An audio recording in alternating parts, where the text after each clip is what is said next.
جايز، لاباس عليكم؟ كي دايرين؟ نتمنى تكونوا بالف خير. هذه هي لابارتي الثالثه اللي غادي نهضر فيها على كل ماده بوحديتها. درت ديجا الماتو الفيزيك، اللي مازال ما تفرج فيهم غادي نحطهم في اللين في الديسكريبسيون لتحت، تتساليو هاد لا فيديو تفرجوا فيهم.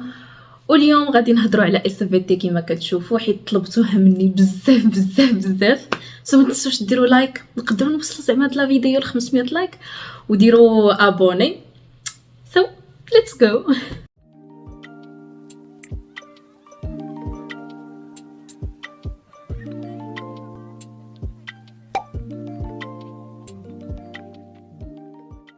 كيما ديما كنذكروا بعدا الدروس اللي عندكم في الباك، عاد من بعد كنفصل فيهم.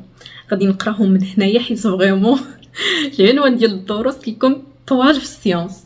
دونك عندكم 4 زونيتي. الاولى هي consommation de la matière organique et flux nerveux. La deuxième سميتها nature et mécanisme de l'expression de matériel génétique, transfert de l'information génétique au cours de la reproduction sexuée. بوحدو هذا درس. ثالث unité هي utilisation des matières organiques et inorganiques. Au quatrième, les phénomènes géologiques accompagnant la formation des chaînes de montagne et leur relation avec la tectonique des plaques. دابا غادي نهضر على كل يونيتي بوحديتها ولي بارتي اللي فيها. سو اليونيتي الاولى اللي هي كونسوماسيون دو لا ماتيير اورغانيك اي فلو نيرفو، فيها جوج ديال لي بارتي. لا بارتي الاولى سميتها ليبراسيون دو لينيرجي اون ماغازيني، اللي غادي تقراو فيها كيفاش كنرجعوا من لا ماتيير اورغانيك لواحد لا موليكول دا تي بي اللي هي سورس دينيرجي. يعني مثلا الجلوكوز اللي هو واحد النوع من السكريات، كيفاش كنرجعوه للاي تي بي اللي هي كتعطينا لينيرجي. مهم هاد الدرس صراحه فيه بزاف ديال لي رياكسيون، اللي خاصهم يتحفظوا. انا كيفاش قدرت نحفظهم عاودتهم مره ما جوج ما ثلاثه.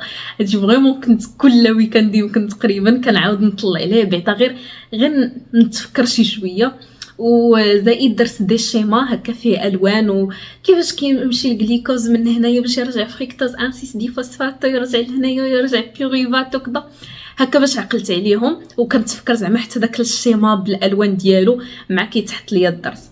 واحد الحاجه، راه هاد الدرس ماشي عاوتاني غنمشي للامتحان صافي الا حفظت لي رياكسيون راه صافي، راه زعما فضيت الدرس، حيت انا كنت فريمون درت هاد الغلط في الاول. يعني ضروري صراحه دوك لي رياكسيون كاع اللي حفظتي تربطهم مع لو كور ديالك، مع شنو اللي كيوقع في لو كور ديالك. مثلا مع علاش كنتعرقوا، علاش كتجينا السخفه الا ما كليناش مزيان، علاش شي ناس ما عندهمش انرجي ما كيقدروش يديروا ديزاكتيفيتي هكا كبار. ضروري تربط دوك لي رياكسيون مع شنو واقع في الجسم ديالك. زعما راه في الامتحان ما غاديش يجيو يقول لك عرض ليا لا رياكسيون ديال الجليكوليز، البيلون انرجيتيك ديالها. راه كيكونوا تمارين اللي عندهم علاقه مع لو كور ديالك، اصلا سميتها لا بيولوجي، يعني خاصك تفهم لو كور وصافي. لا بارتي الثانيه في هذا الدرس هي لو رول دو موسكل ستريي دون لا كونفيرسيون دينيرجي. فالدرس غادي تعرفوا اولا على لاناتومي دو موسكل، مناش كيتكون من الكبيره للصغيره، يعني غتعرفوا شنو الداخل ديال الموسكل. ثانيا غادي تعرفوا على كيفاش ديك لا تي بي اللي خرجناها في الدرس الاول، كيفاش زعما ديك لا تي بي اللي كنخرجوها في لو كور ديالنا، ديك لينيرجي كيفاش كيستعملها الموسكل باش يدير لاكتيفيتي ديالو، باش نهزو مثلا شي حاجه، باش نديرو السبور ولا مهم اون اكتيفيتي كيما كانت. بالنسبه لليونيتي الثانيه صراحه فيها شي حوايج اللي ديجا قريناهم في طرون كومان في السيزيام في الكوليج، يعني صراحه حشومه الا دخلتي ما عرفت حتى معلومه في هذا الدرس هذا. بالنسبه لا بارتي الاولى فيه سميتها نوسيون دو لانفورماسيون جينيتيك. غادي تعرفوا فيها فين كتلوكاليزا هاد لانفورماسيون، شنو لي كونستيتيون ديال لا سيلول، ديال لي كروموزوم، ديال لا دي ان، ولي زيتاب ديال لا ميتوز اللي مره ما جوج قريناهم تطابلنا عقلنا. ومازال لي حد الان انا اللي دايره طب بالاسنان مازال كنقرا فيهم. لا دوزيام بارتي في هاد الدرس هي ليكسبرسيون دو لانفورماسيون جينيتيك، اللي غادي تعرف فيها على كيفاش خرج لك واحد الكاركتير، مثلا علاش انت عينيك زورق او لا عينيك بنيين، يعني لي زيتاب اللي دازت منهم لا دي ان باش خرجوا لك عينيك زورق، وواحد اخر عينيه بنيين. نعرف ما عرفتش دابا عينيكم كي دايرين كيما كانوا، كيفاش خرجت ديك لا كولور ولا اي كاركتير في الجسم ديالك. نسيت ما ذكرت لكمش لا troisième partie في هاد l'unité اللي هي transmission de l'information génétique par la reproduction sexuée. غادي تقراو فيها على داكشي ديال لا ميوز، وغادي تعرف شنو الاصل كاع ديال ديك لا دي ان اللي فيك، منين جات ومناش كتكون. وزائد غادي تعرف علاش مثلا انت وخوك ولا انت وختك ما كتشابهوش واخا راكم من نفس الاب والام. partie في هاد l'unité هي les lois statistiques de la transmission des caractères héréditaires. في هاد الدرس هذا غادي تطبقوا بزاف واحد لا لوا د مانديل اللي كتخليكم تحطوا الاحتماليات ديال مثلا راه واحد النسبه المئويه ديال لي زانديفيدو غادي يخرجوا فيهم واحد الكاركتير ونسبه اخرى غادي يخرجوا فيهم كاركتير اخر. هاد لي زانديفيدو اما كيكونوا دبان ولا الفيران ولا النحل ولا الجلبانه اللوبيا، المهم كتقراو على شحال من حاجه، مهم ماشي الانسان. دي زانديفيدو اللي يعني شي حاجه اللي كتعطي بزاف، ومثلا كتقول زعما راه 50% ديال الدبان غادي يخرج عينيه حمر، واخرين غادي يخرجوا عينيهم زرق، 50% جناحهم قصار ولا 50% جناحهم طوال. غادي تجيكم هادشي في شكل، ولكن والله الا درس زوين حيت كان فيه الحساب، كان فيه شويه ديال المات تعجبني انا، بدا كان محمس وفيه بزاف ديال ليكا. يعني في التمارين خاصكم تحضيو معاهم مزيان وتسطروا على اي حاجه، وزعما تنتبهوا شي حاجه غادي تكون مهمه، حيت عرفتي كلمه وحده تقدر تبدل لك كاع الجواب ديالك. يعني الا نسيتي شي حاجه فريمون غادي تمشي فيها، ولكن درس زوين والله زعما ثقوا فيا. يونيتي كامله ديال ليكسبرسيون جينيتيك صراحه باش زعما تستمتعوا بها وتفهموها مزيان، كنصحكم تستعملوا الخيال ديالكم في داكشي ديال لا ميتوز لا ميوز لا ريبليكاسيون ديال لا دي ان، يعني كيفاش كنرجعوا من واحد لا دي ان وكنديروا الدوبل ديالها. داكشي خاصك تخيل انه كاين في لو كور ديالك، ما تخليهش هكا غير تيوريكمون في الدفتر.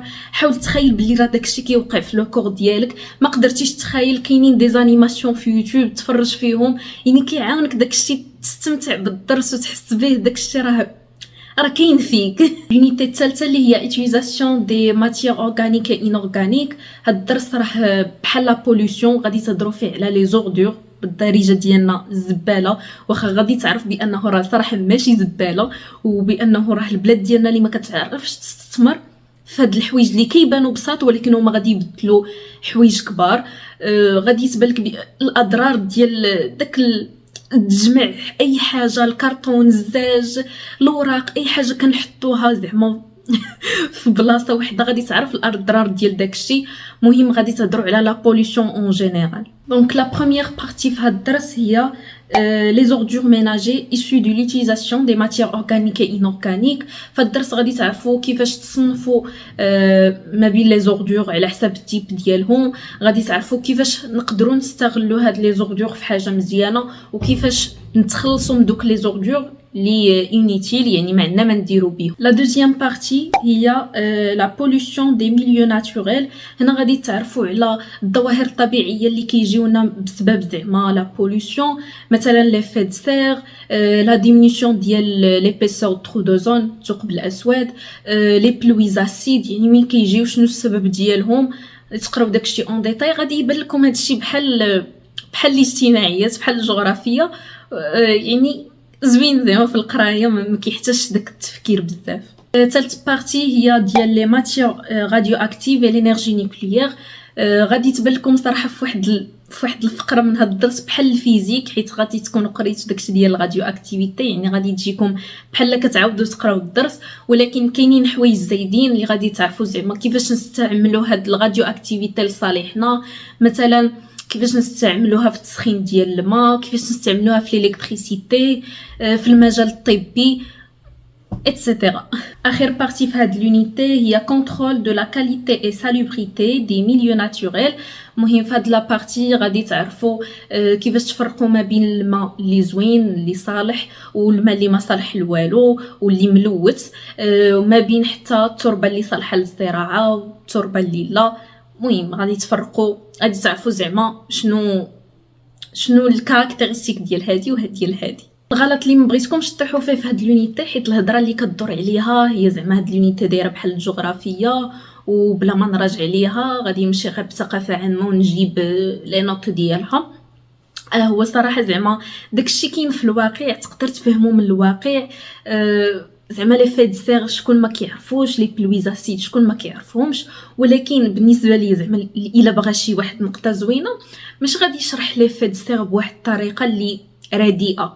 الا استخدمتي دي مو سيانتيفيك كتبين بانه راك قاري، راه هاد السيد راه ماشي جا غير من ثقافه عامه بغى يشرح لنا داكشي غير باش يدوز هاد ليكزام. يعني لو سيد راه كيعرف الفرق ما بين واحد مجاوب غير بثقافه عامه وواحد راه فاهم ومشارش الدرس ديالو مزيان وعارف لي زيتاب ديال لي فيد سير علاش كيجيو على، فهمتوني. واخر بارتي هي لي فينومين جيولوجيك، وحتى هذه كنا قريناها يمكن في الثامنه. يعني عندنا واحد الباجاج عليها، يعني مزيان الا مشيتي قلبتي قبل ما تدخل لهاد لونيتي، حيت كاينين بزاف ديال لي مو سيانتيفيك زعما اللي خاصك تعرفهم قبل، اللي غادي يسهلوا عليك زعما المراجعه ديال الدرس. كنا قرينا على لي فاي، لي بلي، الزلازل، البراكين، لي مونتاني، لي بلاك تيكتونيك. يعني مزيان هذا الشيء الا كنتي عارف غير بعدا واحد النظره عليه هكا باش تدخل الدرس وانت بعدا واجد شي شويه. هاد لونيتي فيها 3 بارتي. البارتي الاولى هي لي شين دو مونتاني ريسونت اي لو ريلاسيون افيك لا تيكتونيك دي بلاك. يعني غادي تقراو على التكتونيه وكيفاش اون بلاك تقدر تبعد على وحده وتزيد تقرب من وحده اخرى، كيفاش لي شين دو مونتاني كيتكونوا وشنو لي تيب ديال لي شين دو مونتاني، شنو الكاركتيرستيك ديال كل وحده. يعني كيفاش نقدر انا في واحد التمرين نعرف راه هذا لو تيب زعما ولا هذا لو تيب اخر. لا دوزيام بارتي هي الميتامورفيزم اي لو ريلاسيون افيك لا تيكتونيك دي بلاك. باش نعطيكم واحد الفكره عامه على الميتامورفيزم باش تعرفوه زعما، هو التحول اللي كيوقع في واحد الصخره في لي روش بسبب لي بريسيون، الضغط و تمبيراتور. يعني غادي تعرفوا عاوتاني لي تيب دو ميتامورفيزم فين كيوقعوا وعلاش كيوقع. واخر بارتي اللي غادي تساليو بها العام هي لا غرانيتيزاسيون اي لو ريلاسيون افيك الميتامورفيزم. باش نبسط لكم عاوتاني الغرانيتيزاسيون هي لا فيزيون ديال لي روش. شكون هي لا فيزيون بالعربيه؟ لصقتنا الفرنسي في الراس لدرجه ما بقيناش كنعرفوا العربيه. الذوبان ديال لي روش، برافو عليا. الذوبان ديال لي روش مهم في هذا الدرس. عاوتاني غادي تعرفوا على لي تيب دو غرانيتيزاسيون علاش كيوقع وفين كيوقع كما ديما. المهم هاد لونيتي صراحه راه جاتني سهله، حيت كلشي كيعطيو في لي دوكيومون في لي كورب. يعني الا فهمتي دوك لي كورب ودوك لي دوكيومون وكنتي عارف لي كاركتيرستيك ديال كل حاجه، ديال هاد المونطاني وهاد المونطاين والميتامورفيزم كيفاش نقدر نفرق ما بين لي تيب ديالهم وكذا، صافي غادي تجبد دوك داكشي اللي عاطينك في الدوكيومون، غادي تعرف اش من تيب عندك. نهضروا دابا على الاس في تي اون جينيرال، كيفاش نقدروا نخدموها. صراحه هاد الماده كنحس بها سبيسيال، الخدمه ديالها ماشي بحال المواد الاخرين، ماشي بحال المات، ماشي بحال الفيزيك. خاصها فهامه وحفاظه في نفس الوقت وشويه ديال الخيال باش تقدر تفهم دوك لي فينومين لا جيولوجيك لا بيولوجيك. في كلتا الحالتين خاصك تخيل شي شويه. الغلط صراحه اللي كنت كندير انا في الاول ديال العام، كنت كنتعامل مع اس في تي كماده ديال الحفاظه، وكنخدم غير زعما كنفهم غير الكور ونحفظ الكور صافي، ما كنخدم لا تمارين لا والو.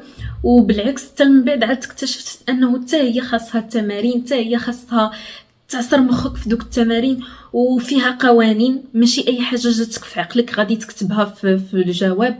كاين قوانين ديال كيفاش تكتب لانتربريتاسيون، كيفاش دير ديسكريبسيون، كيفاش دير لاناليز. اي حاجه عندها الطريقه ديال الكتابه ديالها. حيت في الاول كنت مثلا كيقول لي ديكري واحد الدوكيومون كنكتب اي حاجه جات في عقلي، من بعد مين كنمشي السؤال الاخر كنلقى اناليزي كنبقى نقول واش شنو الفرق، بحال كنعاود عاوتاني نكتب نفس الحاجه. وهذا غلط كبير. راه اي حاجه اي زعما سؤال والطريقه كيفاش غتجاوبي عليه. واحد لا فيديو عاونتني باش نفرق ما بين هادشي ديال الاناليز لانتربريتاسيون ديسكريبسيون كذا. هي هادي ما عرفتش واش يبان لكم مزيان ديال اس في تي تعليم. غادي نحط لكم اللين في لا ديسكريبسيون باش تمشيو تفرجوا فيها. فالامتحانات ديال اس في تي كنصحكم ما تزربوش في تجاوبوا، زعما قراو كاع الاسئله عاد تمشي تخدم، حيت شي مرات تقدر شي سؤال عند الجواب ديالو زعما كاين في سؤال اخر، غير هو انت حيت ما قاريش كاع الاسئله كتمشي بعيد، كتمشي لعالم اخر وكنت كدير هاد الغلط. نعطيكم مثلا عطاوكم شي دوكيومون اللي كيكومباريو فيه واحد لا بيرسون نورمال وواحد البيرسون انورمال اللي مريضه من ناحيه البورسونتاج ديال لي ميتوكوندري، دوك لي زورغانيت اللي سميتهم لي ميتوكوندري، وسولوك مثلا شنو يقدر يسبب النقص ديال لي ميتوكوندري. انت غادي تبدا تفكر وتمشي بعيد وما عرفت مخك فين غادي يمشي، في حين انه مثلا غير الا قريتي داك التكست اللي كيديروا الفوق من الاول كيقول لك راه كنديروا واحد ليتود باش نعرفوا علاش واحد الناس عندهم اون فيبل انرجي، علاش ما كيقدروش يديروا ديزاكتيفيتي كبار وداكشي، وانت ما عرفت غادي يمشي مخك لشي بلاصه اخرى، في حين انه الجواب راه غير قدامك. دابا نهضر على السيت اللي خدمت به، الكتوبه اللي خدمت بهم، الاستاذ اللي تبعت معاه في يوتيوب. نبدا الكتاب اللي خدمته هو ماكسي، صراحه عجبني بزاف.